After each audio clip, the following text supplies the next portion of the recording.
The oppressive July sun beat down on the pavement, its heat radiating in visible waves. Outside the window, the air conditioner rattled with a mechanical fury that drowned out the frantic buzz of cicadas. Inside, the room was a cool, comfortable sanctuary where a pitcher of iced tea sweated onto the low coffee table. The laptop screen displayed the college admissions portal. The moment Leo saw his SAT scores, the last wisp of hope he'd clung to evaporated. He stared, dumbfounded, a chill seeping through him that had nothing to do with the air conditioning. His vision blurred, whether from the cold sweat beading on his brow or a sudden film of dust on his lashes. He couldn't tell. A low hum started in his ears, a phantom sound of failure. It was over, truly over. This was somehow worse than the cosmic joke that had sent him, a successful 30-year-old with an impossibly good-looking boyfriend, hurtling back to his clumsy 18th year. His father, a man who'd built a small fortune with little formal education, clapped him on the back with a cheerful grin, assuring him it was no big deal. So he'd flubbed the test. If he couldn't get into a top school in the States, his dad would just send him to study in Europe. Leo cast a dark, silent glance at his father. He was a man with 3 decades of memories, not some fragile teenager crushed by a single setback, but he couldn't say that. In his first go-through of high school, he'd been a slacker. His science teachers all said he had a spark of brilliance, if only he'd apply it. Their advice, repeated endlessly, had been ignored by both Leo and his father. His guidance counselor had eventually given up, privately lamenting to colleagues about the perils of indulgence and predicting the boy's downfall. Nobody had anticipated Leo's sudden transformation in his junior year, a furious academic sprint that had landed him a spot at the prestigious Atherton University. His dad, knowing his son's lazy disposition, had suspected pressure from the school to boost its stats, but Leo denied it. The real reason was still vivid in his 30-year-old mind. During a standardized test his junior year, he had slipped an anonymous note into the desk of a class president from the neighboring homeroom. He hadn't expected a response, having made it clear in the note that he was a guy. But when he returned for the afternoon session, the paper was still there, tucked away safely, with a line of elegant script added below his own messy scrawl. It had suggested that no girl would have such atrocious handwriting. It then added that if he got into Atherton, the writer might consider it, since he wasn't a fan of long-distance relationships. Leo had read the note 3 times, a fire igniting in his chest. But the 18-year-old Leo who had earned that note was a different person from the 30-year-old soul who had just bombed his SATs. His score was 100 points below Atherton's cutoff. He chewed a piece of ice from his glass, the cold turning warm in his mouth. He could almost see the butterfly of fate beating its wings, setting him and Caleb on 2 parallel tracks, destined never to intersect. Or worse, sending him hurtling in the opposite direction. God, he wanted to go back. Back to his shared apartment, to the new box of condoms he'd bought last month, 2 of which were still unused. He followed his father's plan and went abroad. He spent 2 miserable years at a top university in London before, in his sophomore year, secretly applying for a 2-year exchange program with Atherton. The process had been a nightmare of paperwork and transatlantic calls, but he'd made it. A different path to the same destination. He stood under the blistering August sun, gripping the handle of his rolling suitcase, overwhelmed with emotion. If he didn't see Caleb soon, he was afraid he'd forget his favorite position in bed. His American roommate for the program, Ethan, bumped his shoulder. He asked what he was spacing out for, pointing out that their welcome party had arrived. They dragged their luggage toward a group of students wearing student council lanyards by the main gate. 2 guys, 2 girls. A girl with long, brown curls greeted Ethan in fluent English. Ethan, with his blonde hair and blue eyes, grinned and replied in flawless Mandarin that he had long been fascinated by Chinese history and culture. A girl with short black hair gasped, complimenting his language skills. Ethan gave a playful wink, explaining that he'd competed in language competitions before. The two girls were practically mesmerized. The taller of the two guys adjusted his glasses and looked at Leo with hesitation. Leo stated plainly that he was American. The guy seemed at a loss for words, stammering a hello and asking if he was also an exchange student. Leo confirmed that he was. The four of them led the way toward the international student dorms. A gust of hot wind blew past. Ethan elegantly swept a lock of hair from his forehead, the motion highlighting the handsome line of his neck and drawing glances from students nearby. He leaned toward Leo, whispering a theory that crossing one's arms made a person look more attractive. He added that he could feel a lot of pretty girls looking at him without even turning around. He then changed his tone to one of mock seriousness, Leo not to use his American pickup artist routines here, joking that in China if you slept with a girl, you had to marry her. Just when Leo thought Ethan had run out of things to say, his roommate stopped dead. His eyes were fixed on something over Leo's shoulder. He supposed you didn't have to marry a guy if you slept with him, did you? Leo looked at him, confused. Ethan ignored the unspoken question of his sexuality, remarking that the guys in this country were incredibly handsome and appealing. That one behind him, he said, his long legs alone were enough to make him want to drag him straight to bed. Leo's expression froze. A sudden realization hit him, and his eyes widened as he whipped his head around. There was nothing there. Ethan's raucous laughter filled the air. He accused Leo of being gay, just as he'd suspected. After 2 years in London, with all the beautiful girls who had thrown themselves at him, Leo had never had a girlfriend. It had to be impossible for him to be straight. The mention of pretty girls got no reaction, but the mention of a handsome Chinese guy made him jump. Leo turned back, exasperated, about to tell him to keep his voice down, when he heard Ethan's short, sharp gasp. A heavy suitcase crashed to the ground beside him. Someone slammed into him from behind with tremendous force, sending them both tumbling to the pavement. The next second, the weight on top of him was lifted by a pair of strong hands. Leo pushed himself up, patting the dust off his jeans. In his peripheral vision, 2 shadows fell over him. A low, melodic voice, both foreign and achingly familiar, reached his ear. An apology. Leo's head snapped up. His gaze locked onto the speaker, then slid past him to Ethan, who had walked over with his suitcase. The handsome, composed man paused, then switched to flawless, unaccented American English, apologizing again. He explained that his friend hadn't seen anyone behind him. He asked if he was okay. The man's pronunciation was so perfect it could put Leo, a native speaker who just spent 2 years abroad, to shame. But Leo wasn't listening. His eyes flickered from Caleb's face to the boy on rollerblades beside him, and finally settled on the boy's wrist. From the moment Caleb had pulled him up, his hand had remained clamped there, never letting go. Leo's eyelids drooped, a sudden, sharp urge to cry welling up inside him. He shoved his hands in his pockets, affecting a casual slouch, and looked up at Caleb, who was a few inches taller than him. He replied coolly in English that he was fine, and that they should go. Fine? Nothing was fine. What was this?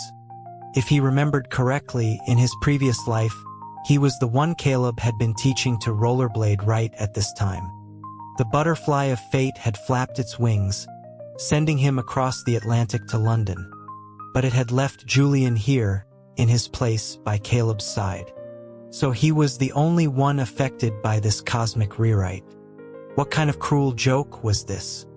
Right now, all he wanted was to fast forward to 30, to wrap his arms around Caleb and have him promise that this world, this reality where they weren't together, was just a long, ridiculous nightmare. But he couldn't. The day his SAT scores came in, his fate had been sealed. Even at 30, the person lying in bed with Caleb, sharing whispered secrets, probably wouldn't be him. A wave of panic and confusion washed over Leo. Maybe he shouldn't have gone to Europe. Maybe he should have picked a lesser college near Atherton, just to be close, just like Julian had. He had wasted 2 years and handed his boyfriend over to someone else. Ethan was chattering in his ear again. He asked if Leo was okay, if he knew that handsome guy. He didn't seem to know him, though. Ethan's brow furrowed in thought before he whispered conspiratorially that he must be his ex-boyfriend. And a very cold ex-boyfriend at that. Leo finally snapped, telling him through gritted teeth to shut up. He wasn't his ex-boyfriend. He was his current boyfriend, Leo added furiously in his mind. The 4 student guides had already walked some distance ahead. Hearing the crash of the suitcase, they turned and saw Leo and Ethan had fallen far behind. The guy with glasses smiled when he saw Caleb, calling out to him. Caleb finally released Julian's wrist, his hand slipping into his own pocket. The guy asked if these were the exchange students they were meeting. The one with glasses, Sean, waved a hand, clarifying that one of them was an exchange student, but the one with dark hair was American. An American? Caleb turned, his expression unreadable as he glanced at Leo before remarking that he had been speaking to him in perfect English. Julian reached out and tugged on the corner of Caleb's shirt. Leo's eyes were glued to those 2 fingers, a burning intensity in his gaze as if he could incinerate them with his stare alone. Caleb, oblivious, looked down at Julian, then said his goodbyes to Sean. But as he turned to leave, a hand shot out and grabbed his forearm. Only then did Caleb see the turbulent, wet emotion in Leo's eyes, like an ocean churning under a bright sun. It seized him. Caleb didn't pull away, but a frown creased his brow. For no reason he could name, he didn't like this person. Leo took a deep breath. When he'd grabbed Caleb, his only thought had been to ask for his contact information. But as his head cleared, he remembered he already knew Caleb's phone number and social media handles by heart. He didn't need to ask. Besides, Caleb wouldn't give them to him now anyway. He was about to let go, to pretend it was nothing, when his own wrist was seized in a tight grip. Leo looked up, startled. Julian was staring at him, his expression wary and aggressive. He demanded to know what he was trying to do. Leo could even see a faint hostility in his eyes. The scene felt strangely familiar, a distorted echo from years ago. Annoyed, Leo forced a smirk, though it felt out of place. He found himself thinking that Julian was just as he'd always been, fierce as a territorial pup in front of strangers. He shrugged, directing a calm look at Caleb, saying he just thought he looked familiar. He asked if he was a graduate of Northwood High, claiming he might have seen him around back then. Caleb nodded, but said he'd never seen him. Leo explained with a dismissive wave that it was normal. After all, there were so many people in their graduating class. He kept up the light, rambling explanation, a perfectly calibrated smile on his face. When he looked up, however, he saw Caleb was already being pulled away by Julian, not having heard a word he'd said. The smile froze on Leo's face, then slowly faded. After a long moment, his voice sounded again, soft and faint. After all, there were so many people in their graduating class, and his grades were never that great. There was really nothing about him worth noticing. At the dorm, a professor from the foreign language department was waiting to greet them. When she saw the dark-haired, dark-eyed Leo and heard Ethan's flawless Mandarin, the English professor in charge of communication realized she was redundant. She quickly gave Sean and the others a few instructions and then scurried off to find solace with the Japanese and Korean exchange students next door. The dorms were doubles. Having grown up in America, Leo had never heard of a college dorm that wasn't a double. But now, as an official exchange student, he was enjoying the perk. As the student council members were leaving, Ethan used the excuse of wanting a campus tour to ditch Leo and leave with the girl with the long brown curls. Leo was relieved. He found a reason to keep Sean behind. After closing the door, he got straight to the point, asking if he knew him. Sean was confused. Who? Leo clarified. Caleb. Sean's expression shifted to surprise. He and Caleb were roommates. He asked how Leo knew his name. Leo paused. After the SAT scores had come out back then, he had gone through several people to get Caleb's number, then messaged him to ask which major he'd chosen. Computer science. One of Atherton's most popular programs. Fueled by either misplaced confidence or the reckless passion of youth, Leo had immediately selected computer science as his major, even checking the box that he would not accept a transfer to another department. As luck would have it, not only had he gotten into the program, he'd been assigned to the same dorm room as Caleb. The day after they got together, Leo had craftily found out which professor was in charge of dorm assignments and quietly left a box of celebratory chocolates on her desk. But in all 4 years of college, he had never met a Sean. The roommate slot had been his. Thinking it through, it was obvious. Because he hadn't gotten into Atherton, Sean had taken his place as Caleb's roommate. He snapped out of his reverie, a bright smile spreading across his face. He told Sean they had been classmates in high school. Had he forgotten? He snatched the bedsheets from Sean's hands, tossed them onto the empty mattress, and pushed a can of Pepsi from the lobby vending machine into his hand. He popped the tab on his own can with one hand and lightly tapped it against Sean's. He thanked him for staying to help him make his bed and asked if he wanted to be friends, offering to buy him dinner. Sean glanced at the unmade bed, then at Leo, who was sitting spread-legged on the edge, chugging his soda. He swallowed the protest on his lips, shook his head, and said that friends was fine, but dinner wasn't necessary. It was his job. Leo nodded, accepting it easily. Then the topic shifted abruptly. He asked if Sean had his student ID with him. When Sean confirmed he did, Leo asked if he could borrow it if he wasn't using it right now. He explained that someone would come on Monday to process their official IDs. Leo shook his head and grinned again, revealing a perfect set of teeth. Instead, he suggested Sean treat him to dinner at the campus dining hall that night. Atherton had a dining hall in every residential quad. Of all of them, the best food was reputedly at the one by the international student dorms. But as Sean started to walk toward it, Leo stopped him. He asked which dining hall they usually ate at. Sean told him it was the second one. Leo immediately said they should go there instead. Sean was quiet for a couple of seconds before stating bluntly that Caleb rarely ate at the dining halls. 10 minutes later, they were sitting across from each other by the floor-to-ceiling windows of the second dining hall. Leo looked down at the plate of American food he hadn't been able to eat for 2 long years, but there was no nostalgia in his expression.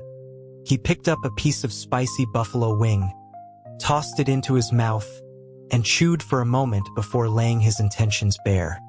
As Sean had probably guessed, he'd wanted to have dinner to ask about Caleb. He frowned with practiced distress, admitting that Sean must have noticed his interest in Caleb went far beyond a normal platonic curiosity. He liked him. He leaned forward slightly, his expression a mixture of urgency and hope. He asked if he had a girlfriend right now. Sean looked at him, saying he thought he already knew. Caleb didn't date girls. A roommate who knew him that well. Leo took a slow breath, his Adam's apple bobbing. A flicker of hesitation crossed his face. He started to ask if Sean could tell him something, but the words died on his lips. He bit his tongue by accident, the sharp sting jolting him back to clarity. His voice was steady and his words clear when he finally asked if Caleb was with Julian now. Sean nodded. Yes. Those two short syllables seemed to travel a vast distance, through wind and rain, before finally reaching the cortex of his brain. He let out a soft "oh" and turned his face into the shadows, away from the light. After a long time, he murmured to himself that they had known each other, after all. He and Julian had always been on equal footing, so it wouldn't be right to swoop in and steal him away now. In the past, he'd always lorded his relationship with Caleb over Julian. Maybe this was karma, sending him here to taste a bitter pill. This world, thrown off its original course, had no connection to his past memories. At best, it was a parallel universe. So the Caleb here was no longer his Caleb. Thinking it over, it seemed best not to be a homewrecker. Maybe he'd wake up tomorrow and find he was still dreaming in their shared bed, and the person beside him would be Caleb, not some empty space. He looked up, as if trying to convince himself, and asked Sean if he was right. Sean didn't understand most of what he'd said, but he understood the term homewrecker. He answered earnestly that he was. Leo's voice was placid. He said he understood. What Sean didn't say was that he was 19 years old and had seen many people express joy and sorrow. He'd seen middle schoolers who failed their finals wail as if the sky were falling. He'd seen college students, dumped and heartbroken, sit at late-night food stalls and badmouth their exes. But he had never seen anyone like Leo, who so completely detached the sadness on his face from the rest of himself. He listened to Leo's words, watching his lost, heartbroken expression paired with a steady, normal tone of voice, as if he had split into two different people. One was grieving, the other was acting as if nothing was wrong. He thought that a 20-year-old college student shouldn't be carrying such a heavy emotional burden. Despite his grand pronouncements, Leo's eyes were fixed on Caleb standing at the counter of a campus coffee shop, his brow furrowed in concentration. Every weekend afternoon, he had to come to this coffee shop for a smoothie. Every Friday afternoon, when he had no classes, he went to play basketball. When he ate, he was usually talking about video games with his two roommates. He couldn't eat without hot sauce. His favorite food truck was the second one from the end of the main campus drag. When ordering from that truck, his eyes would always skip over mild, medium, and hot, and land directly on the "please make me regret this" option. Even the two roommates sitting with him were painfully familiar. One of them always had to have chili oil with his dumplings and would never touch vinegar. The other had to have vinegar and wouldn't go near chili oil. Judging by these habits, this Caleb was identical to the Caleb in his memory. Except for the missing 2 years of their shared university life, he was the same Caleb he loved. People were living, memories were static. If your boyfriend got amnesia or developed a split personality, would you just stop loving him? Leo bit down hard on his straw, successfully sucking a piece of fruit up from the bottom of his cup. If there was one thing that was different, it was that he had spent 3 years eating with Caleb in the university dining halls, but now Sean was telling him that Caleb rarely went. Come to think of it, back then, the one who had urged him to eat at the dining halls and cut back on takeout was Caleb himself. His reasoning was the same as any nagging mother's. The restaurants off-campus used gutter oil, their meat was of questionable origin, and it was bad for your health. That had been during finals week. Leo was cramming in the library while Caleb, confident in his grades, stayed in the dorm playing video games. Leo had tried every trick in the book to get him to come to the library and tutor him, but was unsurprisingly rejected, even earning a sneer from the star student. The entire week, Leo had been plagued by self-doubt. Did his boyfriend even love him? Which was more important, him or the video game? If he and the game disc fell into a river, which would he save first? The conclusion he'd reached was that his boyfriend hadn't cheated on him and hadn't lost physical interest, so he probably did love him. As for him versus the game, he didn't know. But if he and the game disc both fell into the water, he'd probably be the one to dive in and save the damn disc first.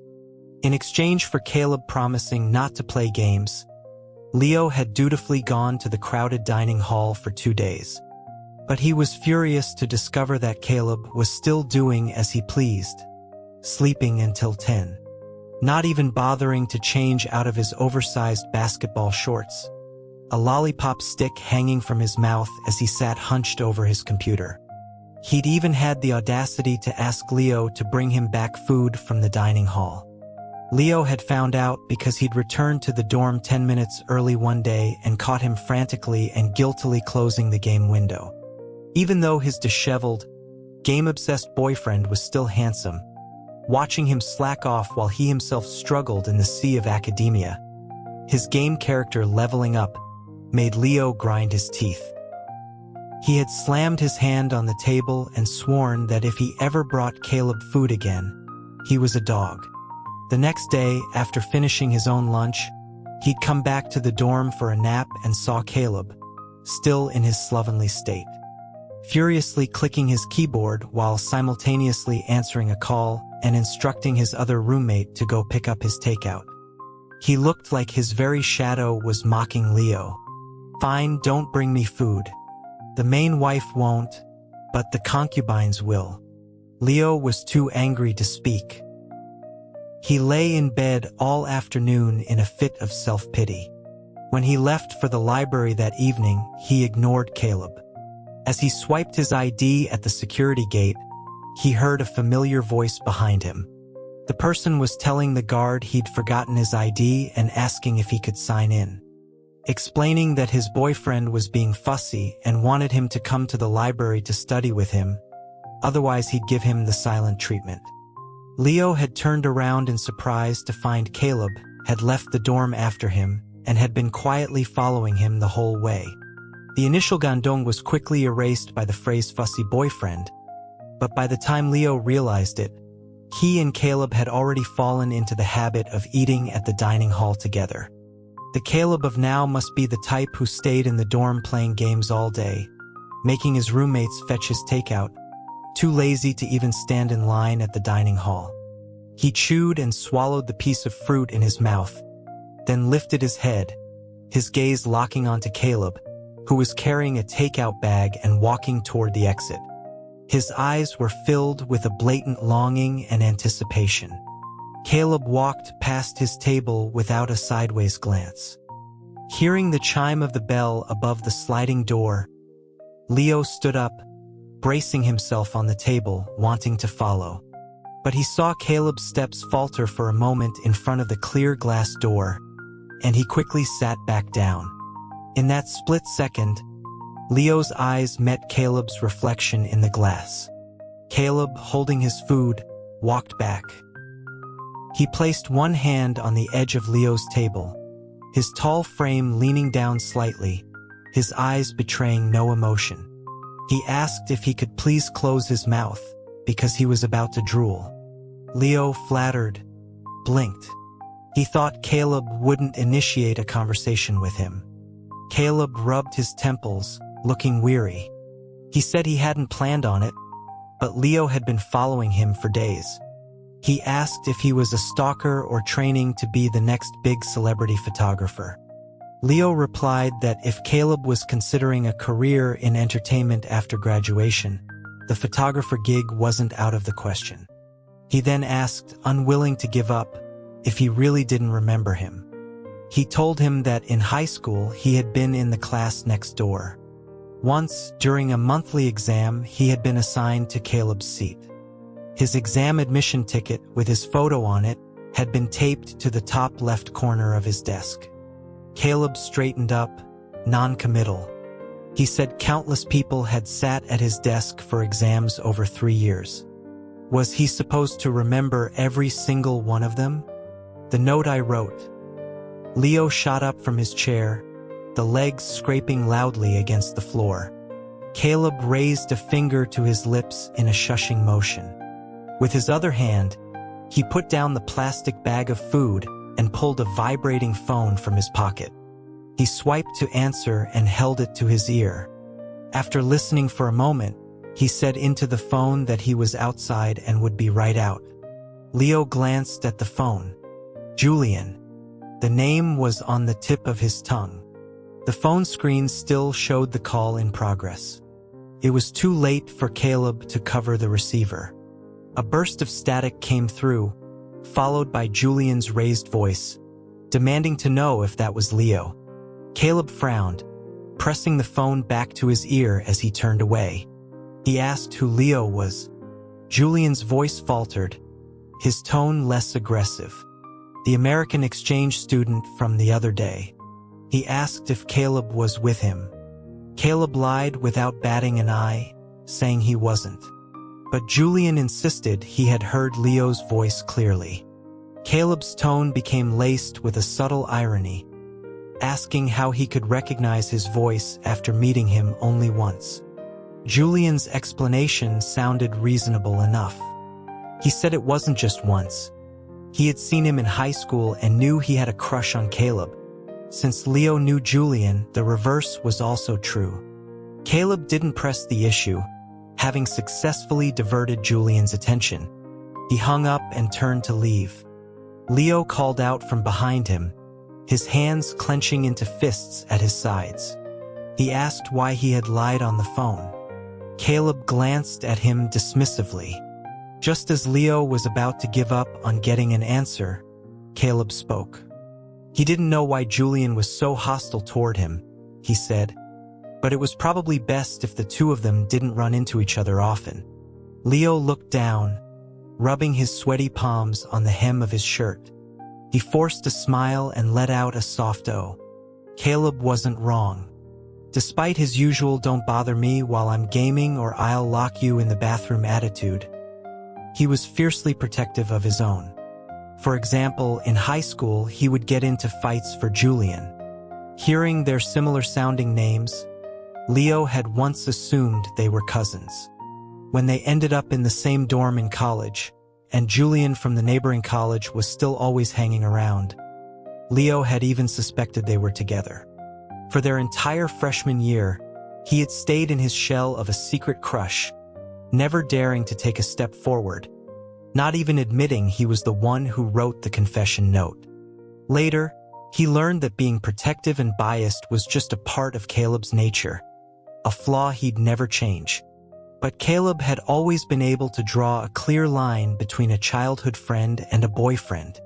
He would fight for Julian, play games with Julian, even let Julian sleep in his bed and borrow his brand new underwear. But on the nights Julian stayed over, Caleb would squeeze into the single bed with the taller, longer-limbed Leo. The underwear Julian returned would be thrown away, while Caleb would shamelessly wear Leo's freshly dried old boxers, then smirk and complain that they were a little tight, effortlessly dodging the slap that would inevitably come his way.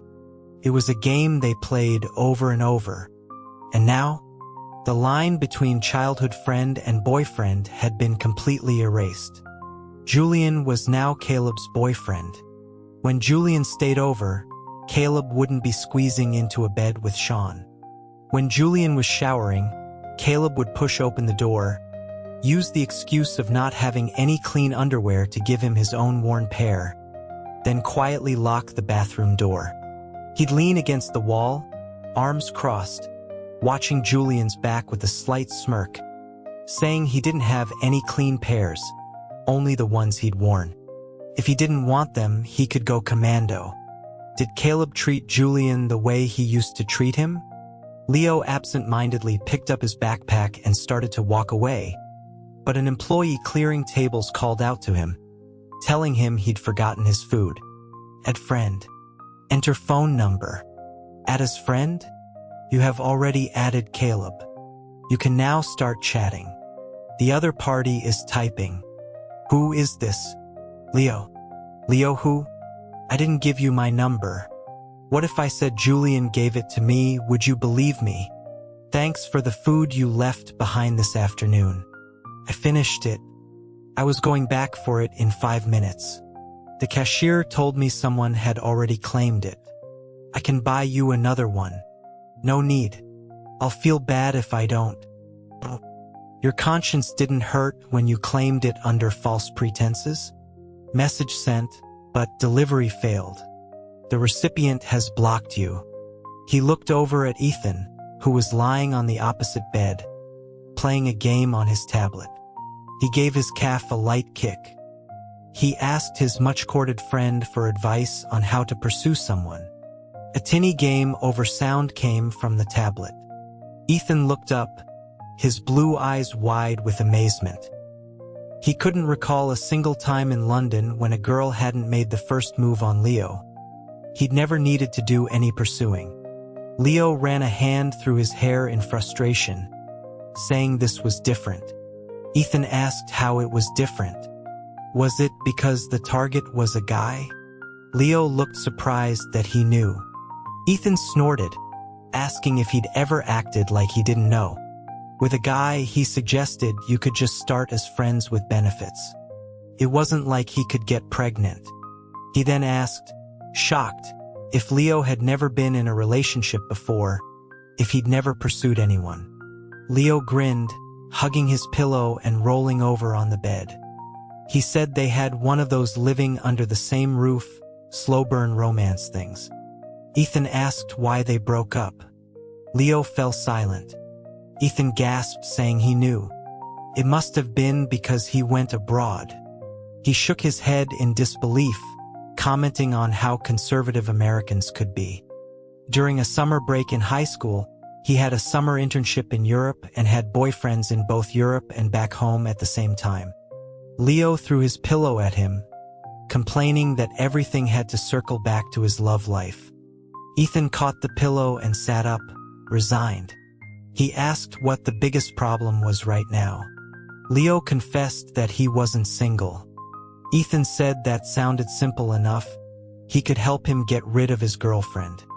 Leo clarified that it was a boyfriend.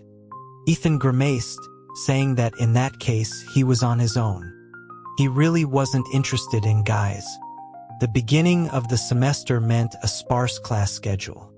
One morning, the temporary advisor for the exchange students posted a message in their group chat. The elective registration system would open on Friday morning. She emphasized how fierce the competition was every year and urged them to be ready.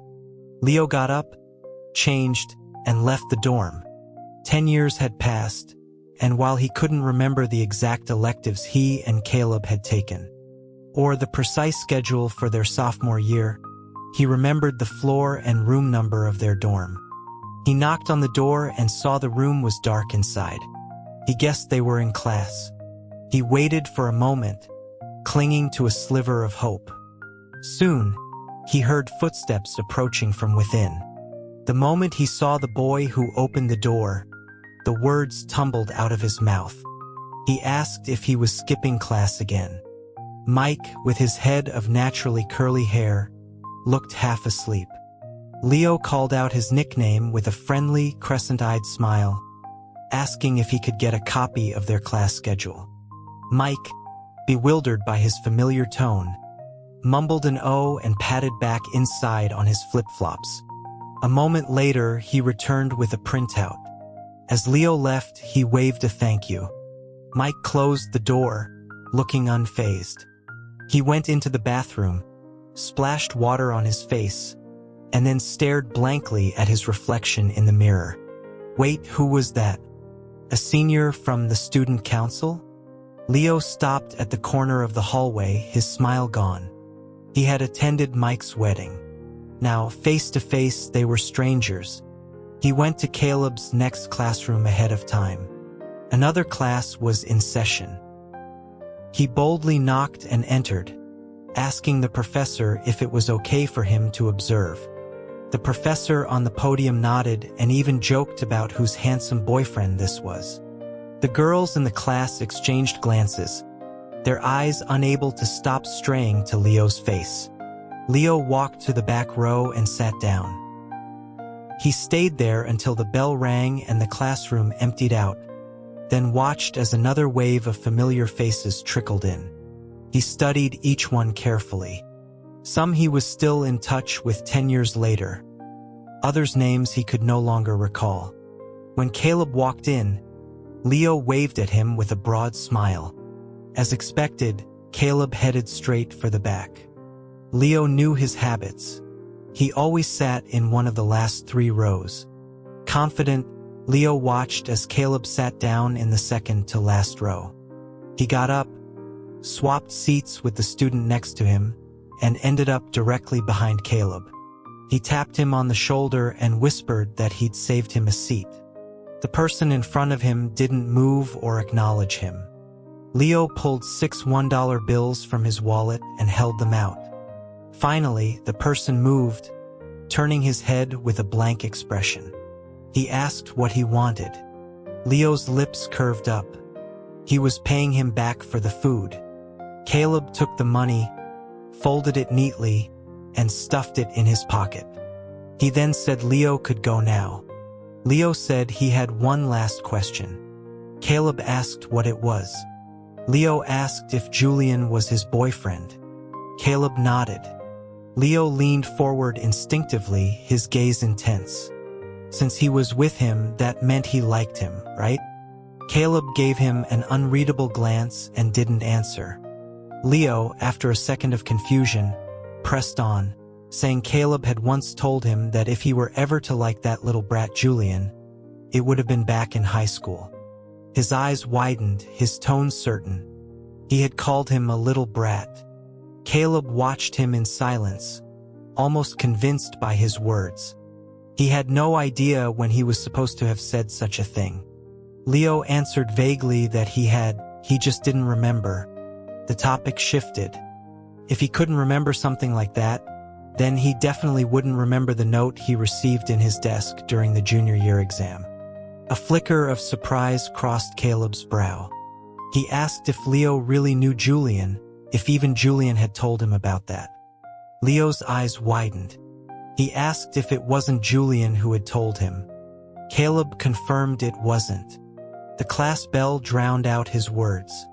Leo stood up quickly, saying Caleb had told him that if he got into Atherton, he would consider accepting his confession because he didn't like long-distance relationships. Unfortunately, he hadn't gotten in that year. He rushed out a quick apology, and as the professor walked in, he ducked his head and slipped out the back door. Leo didn't know why he'd said he was sorry. Maybe it was a habit picked up during his 2 years in London, where sorry and excuse me were his default responses to everything. But he had lied to Caleb. The current Caleb had never told him he wouldn't get together with Julian. He had heard those words in his past life, on the first day he and Caleb started dating, when he finally understood the source of Julian's hostility. The 20-year-old Julian hadn't known about the note. The 30-year-old Julian had known, and had mocked his confession method as cowardly and cliché. So the hostility must have come from the Julian 10 years in the future. That afternoon, back in his dorm, Caleb got a call from Julian. He was practically shouting into the phone, claiming he'd been spawn camped and demanding Caleb come help him. Caleb grunted in affirmation, hung up, logged into the game, and killed the offender until he was afraid to leave the newbie village. Julian was instantly mollified. He opened a private chat and typed that he was coming to his campus for dinner. Caleb, in the middle of a raid, took a long time to reply, telling him to find someone else. He had class that night. Julian argued that dinner wouldn't take that long.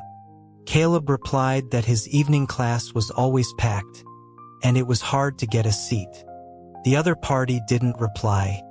At the same time, the phone on his desk vibrated. Caleb exited the raid and put the phone to his ear. Julian's voice was agitated. He demanded to know if they were dating or not. He said his roommate's girlfriend had wanted bagels from their campus that morning, and her boyfriend had skipped class to go get them for her. Caleb's voice grew heavy. He asked if Julian had forgotten what he'd said. They could try things out for 2 months, but on the condition that he didn't disrupt his life.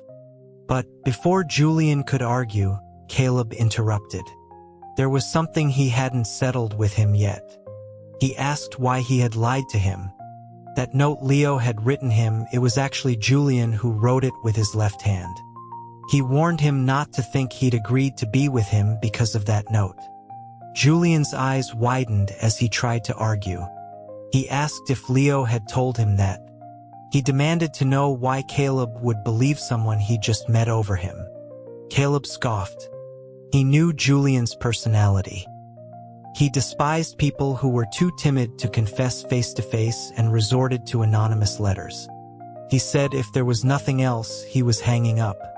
He didn't need him to come find him that night. The faint static in the phone disappeared, replaced by a dial tone. Julian gripped his phone, his knuckles white. Where had it all gone wrong? The only reason Caleb had noticed Leo in the first place was because of that note, wasn't it? At Mike's wedding, he had resentfully told Leo that he'd only gotten lucky because he'd shared a dorm with Caleb in college. If he had been the one in that room 10 years ago, Leo would be crying in a corner somewhere. He remembered Leo's reply clearly. Even the smug look on his face was vivid in his memory. He said if that was what he thought, he was dead wrong. His Caleb had had a secret crush on him since their junior year of high school. He had sat at his desk for an exam and left him an anonymous confession note. And guess what Caleb had done? Julian had looked confused. He had replied, saying if he could get into Atherton, he would consider being with him. He had pointed out that even though their high school was top tier with his slacker grades, the best he could hope for was a third-rate college. So wasn't that just Caleb's way of worrying he wouldn't get into his first-choice school and hinting that he should study harder? Julian frowned, trying to remember. After Leo had gloated, he had turned and glanced guiltily in Caleb's direction, as if checking to see if he'd overheard. Why would he be guilty? Julian froze. The next second, it hit him. He furiously threw his phone onto the bottom bunk and stomped his foot. He knew he couldn't trust a word Leo said. That bastard had been spinning tales, and he had stupidly believed him. Damn him. Caleb tossed his phone on the desk and leaned back in his chair, propping his long legs on the edge of the desk. He caught a movement in his peripheral vision and turned to see Mike standing silently behind him, looking awkward. Mike held up his hands in a gesture of surrender, swearing he hadn't meant to eavesdrop on such a private matter and begging not to be murdered. Caleb was speechless. Mike blinked, then lowered his voice hesitantly. He asked why Caleb was with Julian if he didn't like him. When had his rebellious phase started? Caleb shot him a look. Mike quickly shook his head, saying he'd never had one. He'd been a good kid his whole life. Caleb explained it like this. With a rebellious teenager, the more you try to suppress them, the harder they push back. For example, if you found out your younger brother was dating, his grades were slipping, and you beat him up and told him to break up with the girl immediately, he probably wouldn't break up with her and might even end up getting her pregnant. It was better to find a way to make the girl lose interest, or to make your brother realize on his own that the relationship was a bad idea. Caleb clicked his tongue, asking if he understood now. What a simple, brutal parenting method. A chill ran down Mike's spine. He suddenly felt sorry for Julian. The drunken words at the wedding had become reality. Julian had really come back in time. But why hadn't he buried himself in books, worked hard, and gotten into the same major at the same university as Caleb? Why was he still at the neighboring college? When Leo realized in the classroom that Julian had impersonated him as the anonymous confessor, he had been resentful. But after calming down and thinking it through, he couldn't understand Julian's motive.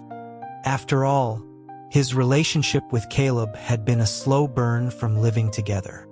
Although he had once boasted to Julian behind Caleb's back that Caleb had crushed on him first, that had been a moment of heated impulse. After the words were out, he had nervously checked Caleb's reaction, only to see him standing a few feet away, his expression normal, as if he'd heard nothing. Leo had breathed a sigh of relief, followed by a wave of fear. He never expected that later that night, at home, Caleb would pin him down, their activities moving from the sofa all the way to the bed. He had passed out several times, only to be woken by Caleb patting his face. At first, Leo had thought Caleb was just worked up from seeing Mike and his bride being so publicly affectionate at the wedding. He had even managed to open his sleepy eyes and offer a few words of comfort. But Caleb had just patted his cheek again. So, he'd heard Caleb had a crush on him in high school and was worried he wouldn't get into his first choice school. He said that even though it was years ago and pointless to bring up, he should probably tell him now. Caleb had leaned down, his lips brushing against his throat, and let out a low laugh. He hadn't expected someone who sat in their classroom for a monthly exam could also squeeze their way into Atherton. Snapping out of the memory, Leo couldn't help but smile. His long-held uncertainty finally settled. From this moment on, he would be fearless, invincible. Caleb hadn't been lying to Julian. Getting a seat in this required evening lecture was notoriously difficult. The professor who scheduled the classrooms had overlooked that it was a lecture for the entire major and had assigned them a small room. By the time the mistake was discovered, there were no large classrooms available. Fortunately, a few students from each class always skipped, so it was just barely manageable. Caleb hadn't gone out to eat with Julian, but he was still delayed by some work. By the time he walked into the classroom, class had already been in session for 10 minutes. The room was packed, a sea of dark heads. There were a few scattered single seats, but they were all surrounded. Caleb took one step into the room, then pulled back, ready to leave. But then a hand shot up in his line of sight, waving brazenly in front of the lecturing professor. Following the hand, Caleb saw Leo's face. After he sat down, Caleb received a text from Sean. It said they had saved him a seat. Leo surreptitiously glanced at his phone. He asked if he wanted to move. Caleb found it too troublesome and texted back that he would come over for the next class. Only then did Leo relax a little. He asked if Caleb could unblock him. Caleb asked if he wasn't aware that he had a boyfriend, yet he still paraded in front of him all day.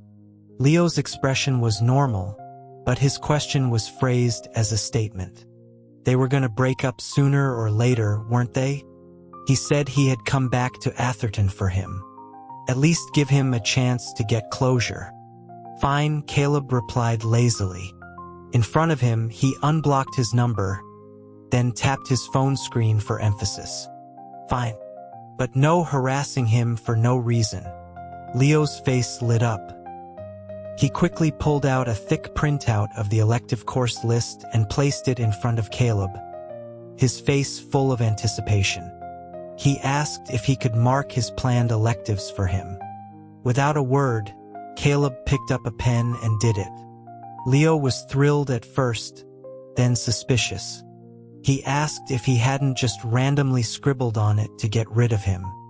Of course not, the person beside him said, his gaze fixed on the blackboard at the front of the room.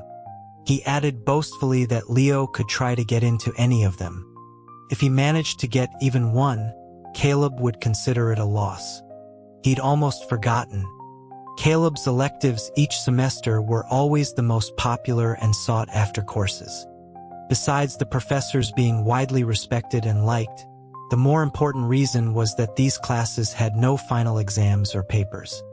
As for Caleb himself, the professors would just add his name to the roster directly through the system. After Leo had shamelessly followed Caleb through the back door a few times, The professors in the department who were on good terms with Caleb all knew who he was. During the first semester of their junior year, Leo and Caleb had a fight and were giving each other the silent treatment. When it came time to choose electives, he hadn't asked for Caleb's opinion or plans.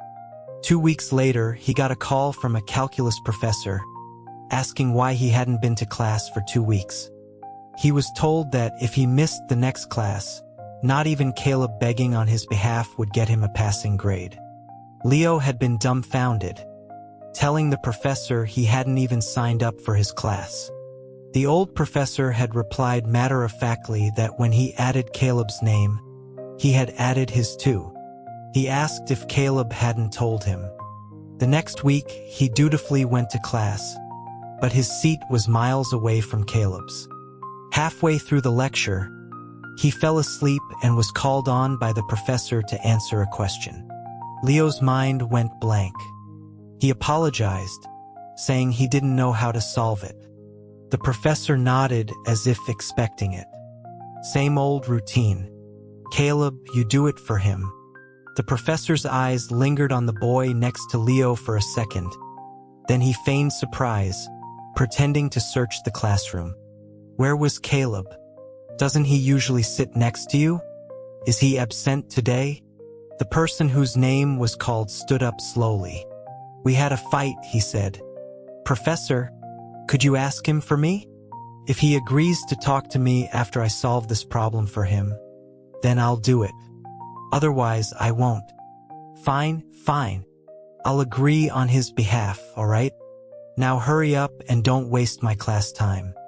The old professor waved his hand impatiently, muttering under his breath about 2 grown men being so clingy all the time. The 20-year-old Leo, sitting in the front row, had turned beet red.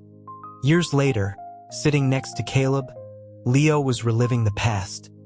But this time, he no longer had the privilege of following Caleb through the back door. As expected, Leo failed to get a spot in any of the electives. He even tried using Ethan's name, going to their temporary advisor and claiming Ethan wanted to experience a uniquely American university class, hoping she could pull some strings. It was no use. Sean came to find him once. He had been sent by the president of the school's English club to ask if he and Ethan would be willing to help club members practice their spoken English. Ethan, with his characteristic enthusiasm for everything, readily agreed. Leo, with his 2 years of quasi-American accent, tagged along. The club president was ecstatic. She mobilized the entire club to throw them a welcome party at a rented party house in the university town. At the party, Ethan was in his element and quickly disappeared into the crowd. Leo sat on the sofa, eating dessert. A few girls came over to talk to him and dragged him into a game of truth or dare. The loser had to accept a truth or a dare. Leo kept losing and was forced to do all sorts of strange things.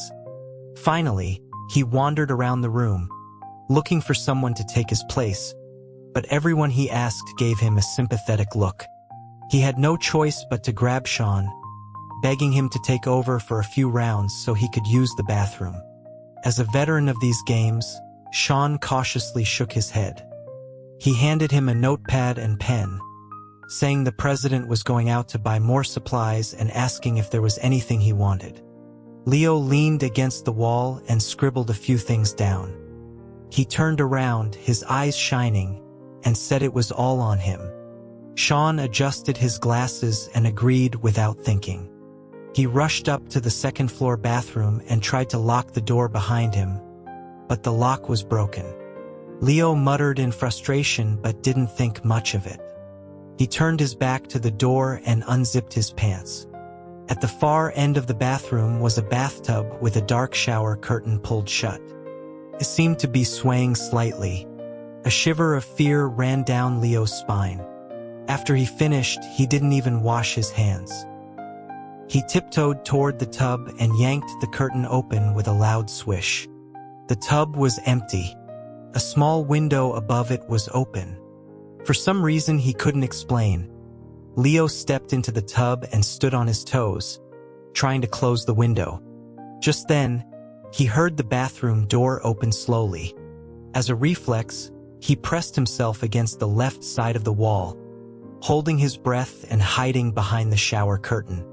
The air was silent for a few seconds before he heard the rustle of a belt being unbuckled. Leo cursed himself internally. Why was he so stupid? In that situation, he should have just walked out confidently. Now, if he came out, he wouldn't be able to explain himself with 100 mouths. He peeked through a slit in the curtain. His eyes swept over the profile of the person standing with his back to him at the toilet. His eyes slowly widened, then filled with joy. He bit his lower lip to suppress a smile. His gaze traveled from the person's profile down to the hands on the belt. His heart, which had been quiet for years, began to pound with a restless energy. The air itself seemed thick with a dry, thirsty heat. Leo subconsciously licked his lips, his eyes fixed on the hands. Those long, capable hands unbuckled the belt, then slowly unzipped the jeans, revealing a pair of black boxer briefs that barely contained their contents. It was like a wild animal was stirring, about to break free. Leo swallowed hard. Those hands then gripped the waistband and pulled the jeans up sharply, zipping them back up with a practiced movement. The owner of the hands turned his head toward the bathtub. He said to come out. He had heard him swallow. Leo stepped out of the tub, dejected. He tried to explain, but Caleb cut him off. Caleb jutted his chin toward the door, telling him to get out now. If he ever caught him hiding outside the door, spying on him again, he would throw him from there into the swimming pool on the first floor. Leo's eyes lit up, a look of pure fantasy on his face. A Princess Carrie? Caleb repeated himself, telling him to get out. Leo let out a sulky "oh" and obediently left. When he returned to the living room downstairs, Sean shot him an apologetic look. Leo's heart was still pounding as he pressed a hand to his forehead. He had lost a few more rounds. Sean held up 3 fingers. When Caleb came downstairs, he happened to hear someone telling Leo his next dare. He had to find someone, have them hold a donut in their mouth, and then eat it from the other side, bit by bit. A bad premonition rose in Caleb. His hand was still on the staircase railing, but he discreetly took a step back up. As expected, the next second, he saw Leo, as if he had eyes in the back of his head, whip around and look at him with an eager expression. The girls who were watching the spectacle started chanting, telling him to get Caleb down here. Caleb clicked his tongue in annoyance. He took the donut Leo brought over. Before putting it in his mouth, he leaned close to Leo, his expression blank, and warned him to control his mouth and not to lick any part of his face. Leo nodded like a bobblehead, expertly finishing the sentence for him. Or else he'd throw him in the pool. Caleb said it was good that he knew. Someone had already taken out their phone and switched to video mode. Leo showed no fear. He even turned to face the camera and flashed a wide, 8-toothed grin. Then, at close range, he silently and intently traced Caleb's features in his mind. Caleb used to use similar threats with him. In the first month of their relationship in their past life, Caleb had threatened that if he bothered him while he was gaming again, he would throw him off the balcony into the bushes below. Leo had immediately sat up straight, hands on his knees, legs together, looking perfectly behaved. The second month, when Caleb said it again, Leo just cleaned his ear and waved him off impatiently, saying he knew he was tired of hearing it. Then, when Caleb was concentrating on pulling aggro from a boss, he had suddenly yelled his name, jumped on his back, and wrapped his arms and legs around him, gleefully watching the game screen go black, as if the well-behaved boy from a moment ago had been a complete fabrication. Caleb had dropped his mouse, peeled him off his back, and without a word, grabbed his wrist and started dragging him toward the dorm balcony. Only then did Leo belatedly start begging for mercy, hugging Caleb's arm and promising he wouldn't mess around again, narrowly escaping his fate. He then wisely stayed away from the gaming Caleb and went to bother the studious Mike instead, wrapping his arms around his neck. But this still drew the ire of the displeased Caleb, who hooked a finger in the back of his collar, ripped him off Mike, dragged him back, and pushed him down onto his own lap. He then placed his left hand on the keyboard and his right on the mouse, effectively trapping Leo in the middle, unable to move. At the scene of the dare, Caleb, with a donut in his mouth, couldn't speak. He could only tilt his head impatiently. There was that look again. The first time he had seen Leo, he had looked at him with the same expression, and it had made him uncomfortable. Noticing the subtle shift in Caleb's brow, Leo snapped back to reality. He took a large bite of the donut, his cheeks puffing out as he chewed. A circle of powdered sugar was left around his mouth, and he couldn't use a napkin to wipe it. He could only stick out his tongue and carefully lick it off, circling his lips. Caleb's eyes lowered, his gaze sweeping over his tongue, lost for a moment. Not seeing the emotion in his eyes, Leo ate most of the donut, then lowered his head, gleefully moving closer to Caleb's lips. Under the legitimate excuse of eating the rest of the donut, he was about to make a move. The next second, he saw Caleb's lips move. He ate the small piece of donut he was holding. As his Adam's apple bobbed, he shot Leo a look. The onlookers, never ones to mind their own business, shouted that Caleb eating it didn't count. They had to do it again. Leo knew when to quit. He opened a can of beer and took a large gulp, asking if drinking would count instead. The others teased him for a bit and then let him off the hook. But Leo was adamant about not playing any more games with them. As they were playfully arguing, the president returned with shopping bags. She called out names from her list, telling people to come get their things. Someone rummaged through a bag and pulled out a box of cherry blossom pudding, exclaiming that it was the new flavor she hadn't had a chance to try yet. She asked the president who it was for. The president scanned her list and looked up in surprise. She asked Caleb why he liked such a girly dessert. Caleb looked surprised, saying he hadn't asked her to get him anything.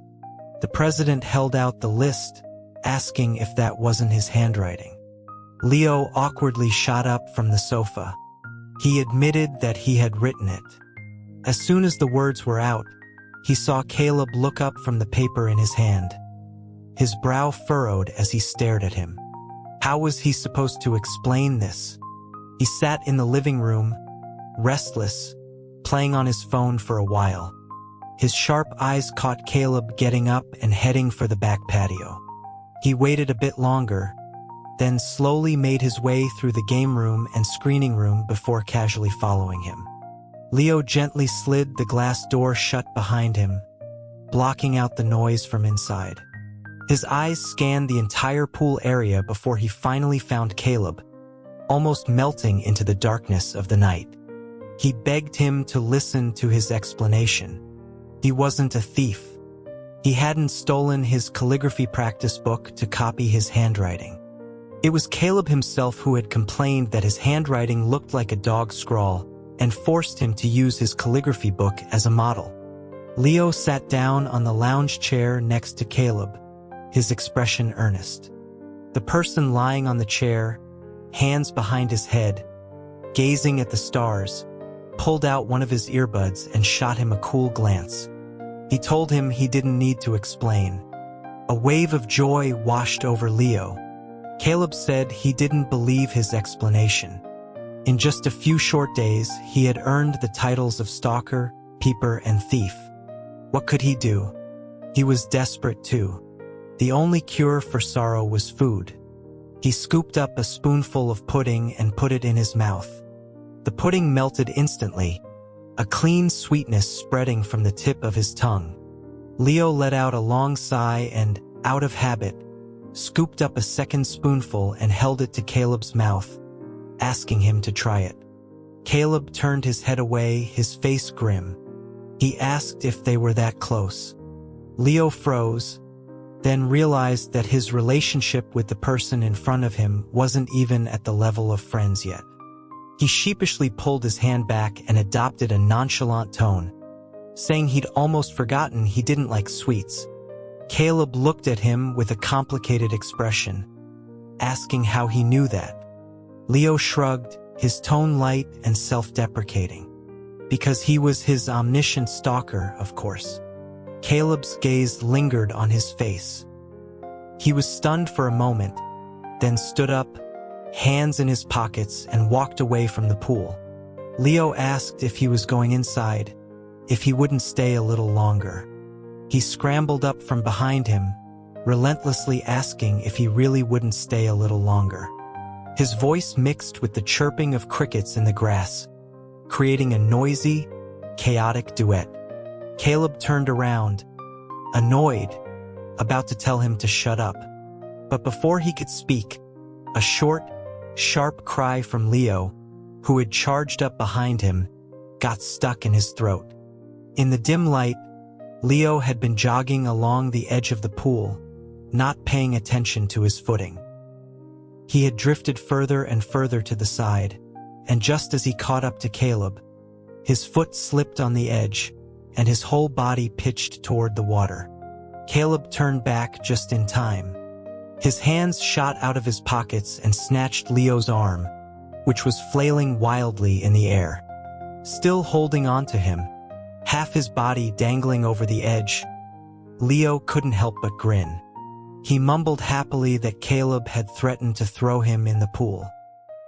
He then looked up, his eyes sparkling as if starlight had fallen into them. His tone became unconsciously urgent. "Caleb, come on, pull me up." He looked like an intimate lover being coy. A more accurate description would be like the fluffy dog he'd had for years, which would yelp with joy and pounce on him whenever he came home from break. Caleb would gently try to push the dog away with his foot, only for its paws to grip him tighter, its furry head nuzzling against him affectionately. Caleb's eyes lowered, the corners of his lips twitching into a slight smile.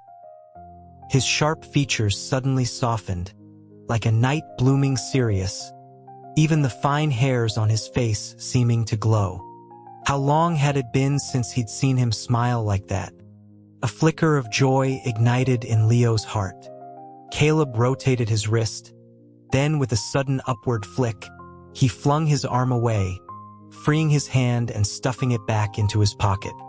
A loud splash shattered the quiet summer night, sending up a high spray of water. Leo climbed out of the waist-deep pool, wiping his face in a daze. He had been careless. He'd forgotten that when Caleb smiled, 2 times out of 10 it might be genuine, but the other 8 times it was a bona fide sneer. It was just too dark, and his eyes were too bad to tell the difference. Caleb squatted down by the edge of the pool, a smirk still on his lips. He said he had been about to pull him up, but he seemed so disappointed that he hadn't thrown him in the pool. He reached out and pulled Leo out of the water, his gaze impassive as it swept over Leo's drenched hair. Before he left, he tossed one last remark over his shoulder. "Don't just call me Caleb so casually. We're not that close. Got it?" He took a deep breath, suppressing the urge to curse. He couldn't curse at Caleb, because he couldn't curse at the person he loved. At least not before he won him back. He couldn't curse. Leo told himself quietly. He would save it for when they were in bed. Caleb was always much more agreeable in bed. He would never talk back.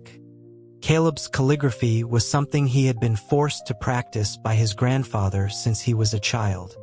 His grandfather had been a teacher for many years. After retiring, he had moved back to the countryside with his wife. Every winter and summer break, Caleb had to submit his calligraphy homework to his grandfather. This habit continued until the last summer before college. As a result, in his past life, after Leo and Caleb got together, his boyfriend often complained about his handwriting. In his boyfriend's words, it looked like a dog's scrawl. A drunk dog doing Tai Chi. Leo was confused for a second. How could a dog do Tai Chi? Caleb had glanced at him with interest, telling him to refer to how he looked when he was drunk for details. My boyfriend's mouth is so toxic. I want to kill him. Online, waiting for an answer. Urgent. Leo had shot back, asking why he was still sleeping with a dog then. He looked pretty happy in bed. The bed was about to break from all his rocking. Although he had managed to win a round of verbal sparring, Leo wasn't happy. It was a classic case of a Pyrrhic victory. In any case, that was all in the past. Later, after being nagged enough times, Leo himself felt a little embarrassed and declared he was going to buy a copybook to practice. Caleb took a moment to glance at the Amazon page he had opened and sneered, asking if he was really starting with cursive. Leo became flustered, demanding to know what was so funny. Caleb retorted, asking if he thought he could do cursive when he couldn't even write standard script neatly. Leo argued that even if you hadn't eaten pork, you'd seen a pig run. What? Did he have a problem with it? No problem. Caleb shook his head, bent down, and pulled a completed calligraphy book from his own drawer. He tossed it in front of him and leaned back lazily in his chair. If you want to practice your handwriting, why are you looking online for a copybook instead of asking your boyfriend? Leo froze for a second, then chuckled, nudging him with his elbow and drawing out the sound. Caleb, are you even jealous of calligraphers who have been dead for centuries? Caleb held his mischievous elbow and calmly turned his head away, ignoring him. Leo wasn't about to let this rare opportunity to tease Caleb go. He stubbornly leaned in front of his face, repeating the same single-syllable sound with emphasis. Huh? Huh? Caleb impatiently pinched his nose with 2 fingers. Don't let go. Leo immediately quieted down, his eyes wet and pleading, a clear look of affection in them. Caleb clicked his tongue and let go, telling him to use the time he was spending being cute to practice his handwriting. If he didn't get his handwriting right, he shouldn't even think about crawling into his bed in the middle of the night. Leo complained that Caleb was so heartless. Caleb scoffed, telling him that his Caleb was ruthless and had many tricks up his sleeve. The copybook was abandoned after 2 days.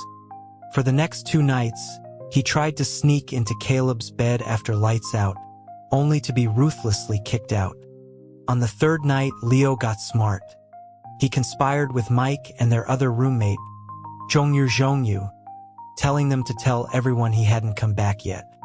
While Caleb was out, he snuck into his bed and hid. In the end, Caleb still found him, pulled him out from under the covers, and kicked him out of bed.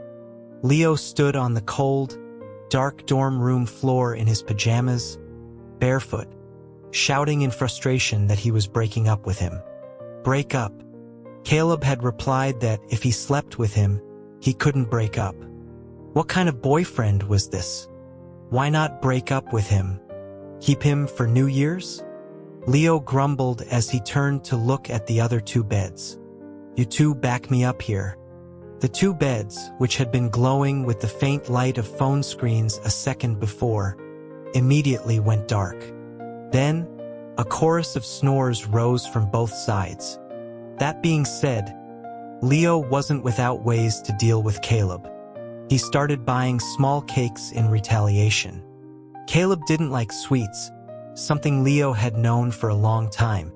Every time he ate a dessert, he would take the first bite for himself and then inevitably offer the second to Caleb. When Caleb couldn't refuse any longer, he would deliberately frown and make an excuse, asking if he didn't see him lick the spoon. Was he trying to feed him his saliva? Leo would grin and say it was delicious. Just 1 bite, Caleb. Caleb would helplessly take a small bite from the spoon, then complain that it was disgustingly sweet and tell him not to feed him his saliva again. Leo was confused. They had kissed so many times. He really couldn't tell that Caleb didn't like his saliva? Speechless, he stuffed a large bite of tiramisu into his mouth. As if reading his mind, Caleb grabbed the back of his head and kissed him, stealing the tiramisu he hadn't had a chance to swallow. After the kiss, Caleb raised an eyebrow. "From now on, don't feed me from a spoon. I only eat what's in your mouth." Leo blinked and smiled. "Just feeding you is no fun. I want to eat too." He then scraped a thick layer of cream off with his spoon and spread it on Caleb's lips. He tilted his head, his tongue sticking out slightly, and carefully licked it off Caleb's lips, as docile as their fluffy dog. Caleb's eyes darkened. When he spoke again, his voice was tinged with a low, barely perceptible rasp. "Mike and Jong, you aren't coming back tonight, are they?" Leo took the opportunity to get off his chair and sit on Caleb's lap, whispering, "Come and get me, Caleb." Caleb suddenly bit his lip. The warm breath escaped between his teeth as he spoke. "Don't cry and call me daddy later. But even if you do, it won't help." On the first day at the club's activity room, the president told him he had to help the members rehearse a play for their spoken English. Leo rubbed his nose in embarrassment and pointed to a conspicuous head of yellow hair in the crowd nearby. "A play? President, you should probably get Ethan for that. He's good."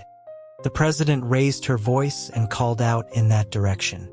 "Ethan, could you come over and help Caleb with the play's dialogue later?" Leo froze for a second and quickly blocked the president's line of sight. He asked if two people were supposed to help. The president nodded. He forced a laugh and said that in that case, there was no problem with him doing it. He turned and waved happily at Ethan, telling him he wasn't needed. He could go about his business. Leo turned back, his face all smiles. "President, when is Caleb coming?" The person who had appeared by the president's side at some unknown point answered coldly, "You were looking for me?" Leo was so startled by the voice of the man himself that he took a small step back, patting his chest and exclaiming that he had almost scared his double chin out. Caleb said nothing and walked toward the members who were rehearsing on the stage. Disappointed, Leo rubbed his nose and then quickly followed him. The person in front noticed the persistent footsteps behind him and turned with a frown, asking why he was following him. Leo held up the script the president had given him, hiding his face behind it, leaving only a pair of eyes that couldn't help but curve into a smile. "The president told me to work with you." Caleb's gaze swept over his eyes and finally landed on the script in front of him. He didn't say anything. Leo took the opportunity to discreetly stuff something into his shirt pocket, then pretended to walk past him casually. Caleb looked down in surprise and reached into his pocket, pulling out a small pink box of mints. Leo sat on a desk in the front, reading lines from Romeo and Juliet for the actors. He caught sight of Caleb stopping beside him out of the corner of his eye and immediately became distracted. It was as if his mouth and his mind were disconnected. His mouth moved on instinct, but his thoughts had flown 1,000 miles away. Caleb interrupted him, telling him he was reading the wrong lines. Leo looked up, confused. The actor who was listening pressed the pause button on his recording pen and quietly reminded him that he had read Juliet's lines. Leo came back to his senses, apologizing and saying they should start over. A very pretty girl came over shyly and asked Caleb if he and Leo could read the lines together, so she could record it and practice at home. Caleb nodded. He asked which character she was playing. The pretty girl said Juliet. She cleared her throat and looked at the gleeful Leo beside her. "Thanks for the mints." Leo was a bit confused. You're welcome." Caleb said they should switch roles. Leo refused. The two began reading from the script. The male actor playing Romeo dutifully held up the recording pen and squatted to the side. Caleb asked why he had come here. The garden walls were so high. Leo looked at him deeply. With love's light wings did I o'erperch these walls, for stony limits cannot hold love out, and what love can do, that dares love attempt. Therefore thy kinsmen are no stop to me. Caleb narrowed his eyes. If they do see thee, they will murder thee. Leo's expression was moved and sincere. Alack, there lies more peril in thine eye than 20 of their swords. Look thou but sweet, and I am proof against their enmity. I would not for the world they saw thee here. I have night's cloak to hide me from their sight, and but thou love me, let them find me here. My life were better ended by their hate than death prorogued, wanting of thy love. Caleb paused, then looked up at him. By whose direction foundst thou out this place? By love that first did prompt me to inquire. He lent me counsel, and I lent him eyes. I am no pilot, yet, wert thou as far as that vast shore washed with the farthest sea, I would adventure for such merchandise. Caleb paused again, looking at him. Thou knowest the mask of night is on my face. Else would a maiden blush bepaint my cheek for that which thou hast heard me speak tonight. Fain would I dwell on form, fain deny what I have spoken. But farewell compliment. Dost thou love me? I know thou wilt say aye, and I will take thy word. Yet if thou swearst, thou mayst prove false. At lovers' perjuries, they say, Jove laughs. O gentle Romeo, if thou dost love, pronounce it faithfully. Or if thou thinkst I am too quickly won, I'll frown and be perverse and say thee nay, so thou wilt woo. But else not for the world. In truth, fair Montague, I am too fond, and therefore thou mayst think my Javier light. But trust me, gentlemen, I'll prove more true than those that have more cunning to be strange. I should have been more strange, I must confess, but that thou overheardst ere I was ware my true love's passion. Therefore pardon me, and not impute this yielding to light love, which the dark night hath so discovered. Lady, by yonder blessed moon I swear, that tips with silver all these fruit tree tops. Caleb paused again, looking at him. Oh, swear not by the moon, the inconstant moon, that monthly changes in her circled orb, lest that thy love prove likewise variable. Leo shot up, excited and incoherent. I love you. I swear, I will never be unfaithful. Leo, wrong line. The pretty girl standing next to the male actor tugged on his shirt. It should be, lady, by yonder blessed moon I swear. Oh crap. He covered his face and squatted down, utterly embarrassed. Someone forcibly pulled him up from the ground. Caleb casually tapped the script with his finger. Hurry up and read. Stop dawdling. Leo guiltily looked around. The people scattered around the activity room weren't paying much attention to him.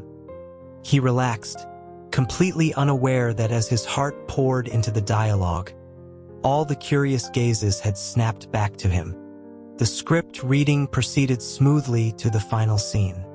By then, Romeo had already taken the poison, leaving only Juliet's lines. What's here? A cup, closed in my true love's hand? Poison, I see, hath been his timeless end. O churl, drunk all, and left no friendly drop to help me after? As he read this, he saw Leo frantically making eye signals at him from the corner of his eye. Caleb looked up in surprise, trying to decipher the mouthed words he was repeating. His face darkened. Leo, taking advantage of his position in most people's blind spot, cheekily winked at him and silently mouthed the words, "Kiss me." After reading the last line with a deadpan expression, Caleb tossed the script on the desk, turned, and sat down in the chair behind it. Leo followed him like a shadow and sat down beside him, sneaking a peek at his tightly pressed lips. "Are you angry? Where you paused, it really did say kisses in the stage directions." Caleb pulled the pink box of mints from his pocket and tossed it in front of him. "Here, take it back." Leo was stunned for a second. "But you already accepted them." Caleb said the full sentence he had intended to say was, "Thanks for the mints, here, take them back." He raised a skeptical eyebrow. "If I had agreed to switch roles with you just now, would you have accepted my mints?" Caleb answered calmly and firmly. "But you refused." Leo pressed on. "But you're quitting smoking recently, right?" Caleb's eyes narrowed suspiciously. "Where did you hear that I was quitting smoking?" Leo lied through his teeth. "I smelled smoke on you a few days ago, but not recently." Caleb debunked his lie with a flat expression. "I quit a month ago." Although he vaguely remembered Caleb quitting in his sophomore year, how could he remember the exact time? Leo muttered to himself, not at all discouraged. He asked again, "Then you like these mints? I wasn't wrong about that, was I? And where did you hear that I like this brand of pink-boxed mints?" Caleb snorted, crossing his arms and looking at him without a word. Leo's lips curved up, his whole face becoming animated and radiant. His deliberately drawn-out tone was filled with a bright affection. "Because the way you look at them is exactly the way I look at you. If that's not love, what is?" Caleb's expression faltered. After a long silence, he suddenly laughed. "Nonsense. All right, I'm talking nonsense." He mumbled to himself, then laid his head on the desk in surrender, sighing softly. Leo sat in the dining hall, his mood sinking to rock bottom. In the hallway outside the classroom, he had run into the old professor who had called him to his elective class when he and Caleb were fighting. He had happily called out, "Professor," but was met with a confused look and a "Who are you?" It was as if his and Caleb's love story had vanished overnight, and all the witnesses to their love had disappeared with it. Leo could only lower his eyes and mumble that the professor had taught so many students, he probably didn't remember him. The old professor believed him and walked away, not seeing the deep nostalgia and loss in the boy's eyes behind him. He got up and took his tray to the dish return, but accidentally bumped into someone. The chopsticks, precariously balanced on the edge of the tray, clattered to the floor. The person apologized as he bent down to pick them up. Almost solely based on the familiar curly hair in his line of sight and the familiar voice in his ear, Leo recognized who it was. As the person straightened up, caught off guard, Leo impulsively slung an arm around his neck and called out affectionately, "Mike, eating alone?" Mike's confused gaze rested on his face for a second before he hesitantly said, "Senior?" Leo froze, not knowing who Mike was mistaking him for, but he was happy to go along with it, a smile playing on his lips. "Hey there, freshman Mike." Mike, whose reaction time was always a bit slow, finally remembered Leo's question and answered slowly that he was getting takeout for his roommates too. Leo's expression was knowing. He adopted a familiar tone. "Getting it for Caleb, huh?" Mike's eyes lit up. Hearing the intimacy in his tone, he didn't even think to question why a senior from the student council would call a sophomore by his first name. He asked if he could call Caleb for him, saying he'd forgotten what he wanted to eat and had also forgotten his phone. Leo hummed a tune as he pulled Mike toward the food counter, saying there was no need to call. He knew what he wanted. Leo took it upon himself to order a spicy chicken stir-fry on a sizzling plate from the cook, not forgetting to add a special instruction to make it extra spicy. While they were waiting for the food, Mike was cornered by a female senior from the computer science department. She complained that it wasn't easy to get a hold of him. Last time, they had agreed to team up for the programming competition, but he had promised and then disappeared. She asked if he knew what that kind of behavior was called. It was called abandoning their child. Mike's ears turned red. He stammered that they didn't have a child. The senior snorted. Their joint project was their child, wasn't it? Even if it was still just an embryo at this point. She snatched the food container the cook handed to Mike. "You want to eat? If you want to eat, you come with me." And just like that, Mike was lured away by a box of food and the senior. Leo laughed, happy to see it. He picked up the takeout for Caleb and headed toward his dorm. Mike might be clueless, but he wasn't. Having seen this very same senior in a wedding dress at Mike's wedding, he knew Mike hadn't been lured away by a box of food. He had been lured away by his future wife. He knocked 3 times, but there was no response from inside. Leo calmly lowered his hand and waited. Sure enough, about 10 seconds later, he heard Caleb's voice come through the door. "I'm busy. Open it yourself." He could tell immediately that Caleb was playing video games again. He was about to open the door himself, but the words died on his lips. Leo lowered his voice, mimicking Mike's slow drawl, and explained that he had forgotten his key. A few seconds later, he heard the sound of flip-flops shuffling toward the door, and he knew his deception had worked. Caleb was wearing headphones and hadn't been listening carefully. He assumed it was really Mike who had forgotten his key. He said something to his team and then walked briskly to the door, pulling it open with a swift movement. But what he saw wasn't the expected head of curly hair. It was a pair of dark eyes that were always in front of him these days. Eyes that curved into crescents when they smiled, but were incredibly annoying. Caleb was silent for a second, then slammed the door shut. Leo unceremoniously shut out, blinked, then touched his nose, which had almost been hit by the door. After a moment, he couldn't help but burst out laughing. The person inside heard the laughter and looked down at his own attire. A worn-out white tank top rolled up to his abs, and a pair of loose-fitting boxer shorts hanging low on his hips. A flash of annoyance crossed his face. Leo, locked out, almost started banging on the door and screaming for Caleb to let him in, that he loved him no matter what he looked like. But after calming down, he turned and leaned against the door, dejected. "Come on, Leo." He didn't lock you out because he was afraid you wouldn't love him. His Caleb was just embarrassed. The student-era Caleb really was cuter. After graduation, seeing Caleb embarrassed was probably rarer than seeing a flying fish.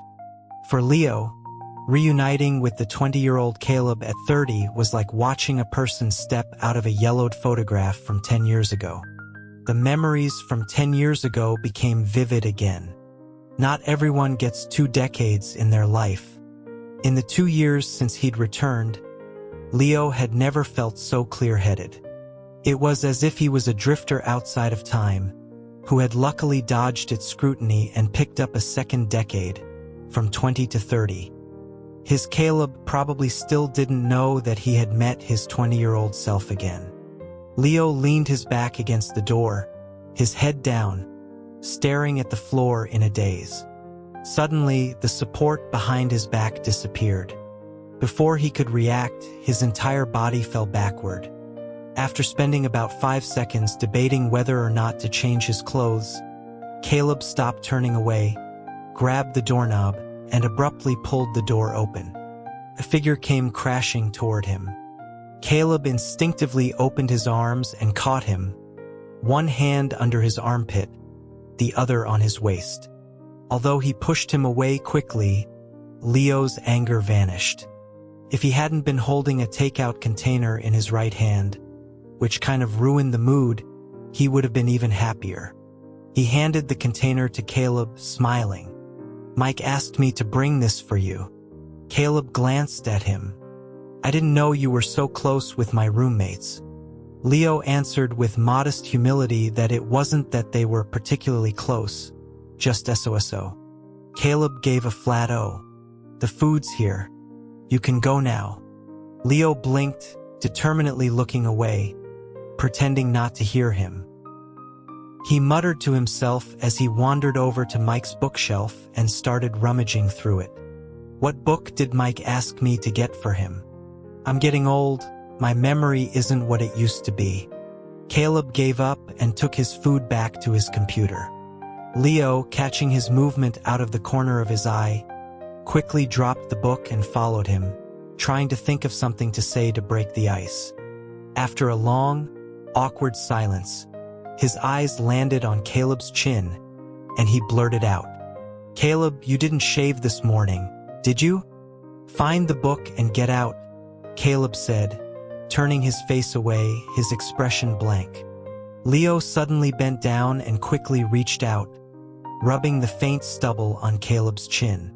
He couldn't help but nag. "Caleb, it's all stubbly. You're not as handsome when you don't shave." He stood up and grabbed Leo by the collar, wanting to throw this noisy creature out. But he noticed that the other person wasn't resisting at all.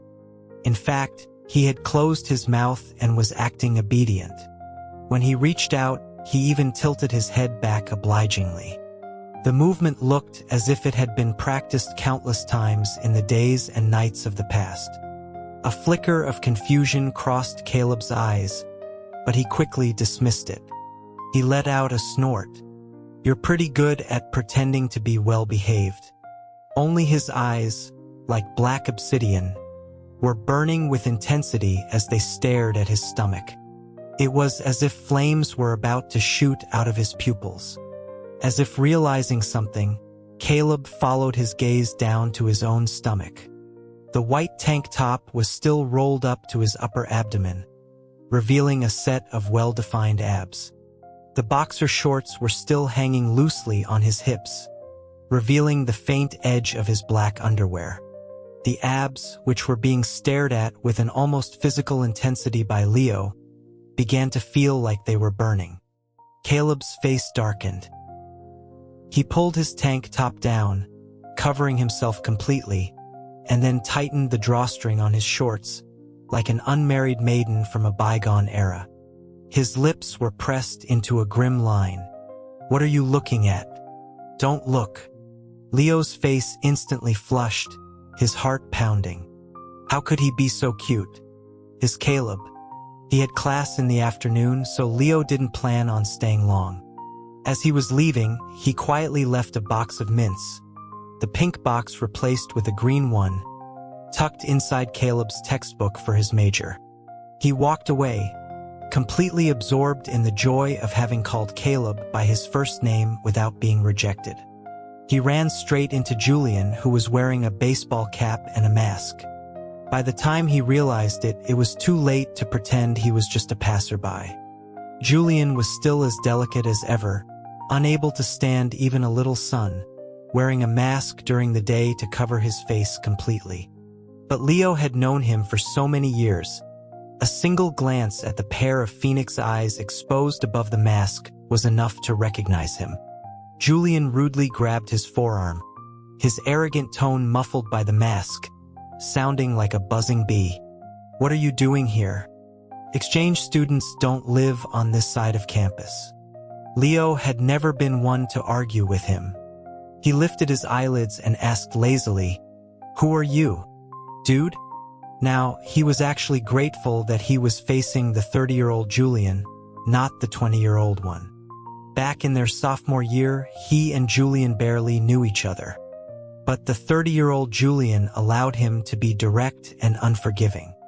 Julian was so angry he was practically fuming, but he couldn't come up with a retort. In the end, he could only warn him viciously. "It doesn't matter who I am. I know you like Caleb, but he has a boyfriend. Don't even think about getting close to him." Leo said, slightly surprised by Julian's counterattack. Although his IQ seemed to have regressed from 30 to 20 along with the timeline, he still knew how to take the moral high ground to suppress a rival. His gaze was calm as he met Julian's eyes. Leo lowered his voice, as if speaking softly to a long-lost friend. "Julian, in our past life, I gave you a fair chance to compete. Shouldn't you return the favor this time?" Julian froze, almost panicked. The color drained from his face under the mask. He couldn't hear anything else. He looked up in a daze. As the sunlight pierced his pupils, he seemed to see the end of all his efforts. He had thought his serious, profound words would intimidate Julian into backing down. He hadn't expected that while provoking him, it would have the opposite effect. Leo huddled in a corner of a tea shop, silently watching Caleb's back and Julian, who was practically glued to his side. Caleb wasn't wrong. With Julian's stubborn personality, going against the grain and threatening him would only make him more rebellious. Ethan's urgent calls came one after another. Leo had to hurry up, grab the guitar beside him, and leave the tea shop. Ethan had taught him to play the guitar. The habit of busking on campus was something he'd picked up in London. Every Valentine's Day and Christmas, he and Ethan would stand with their guitars in front of the largest fountain in a commercial plaza, pretending to be street performers. And he, with his dark hair and eyes, a face that could stand out even among Asians, was the biggest selling point of their little East-West fusion band. Now, on an American campus, the situation was obviously reversed. He and Ethan stood under a large tree in front of the tea shop. Behind them was a vast expanse of blue sky, white clouds, and a wide river that seemed to merge with the horizon. It was Saturday evening. The magnificent afterglow of the sunset skimmed across the river, casting a golden light on the water. In an hour, on the other side of the river, there would be a weekly fireworks display. Caleb was here with Julian to see the fireworks. But Leo was absent-mindedly strumming chords for Ethan, his mind preoccupied with his chance encounter with Caleb and Julian in the tea shop. A girl asked him to play a love song. Leo's first instinct was to turn and find Ethan. But Ethan, who was usually in charge of love songs, was leaning over the railing, taking selfies with a pretty girl he'd just met. Leo cursed under his breath and then tried to charm his way out of it. He told the girl you couldn't just sing love songs. If you sang them, you had to be responsible. He only sang them for the person he liked. The girl squatted beside him, her delicate eyebrows furrowed in disappointment. Then what kind of person do you like? What kind of person? Leo repeated softly. Suddenly, through the crowd, he saw Caleb from afar. His gaze discreetly shifted between Caleb and Julian. After confirming that they weren't holding hands, he breathed a sigh of relief, and a smile spread across his face. His eyes swept past the strangers coming and going or stopping to rest, and he whistled in Caleb's direction. Then, as he clenched his clammy hands, the few seconds of anxious waiting felt like a century. Finally, he got what he was waiting for. Caleb turning his head. Leo's gaze deepened. His fingers, resting lightly on the guitar, unconsciously began to pluck the strings. When he came to his senses, the winding intro to a love song had just finished. Leo's lips parted. A clear, gentle voice slipped past his throat and floated out on the air. Carried by the gazes of the crowd, it traveled over the sea of people, over mountains and rivers to his side. Along with the tender song came Leo's wet-eyed gaze, looking at him from across the crowd. Caleb thought for a moment, unsure if it was the reflection of the sunset in his eyes or stars that had finally risen from the depths of the sea.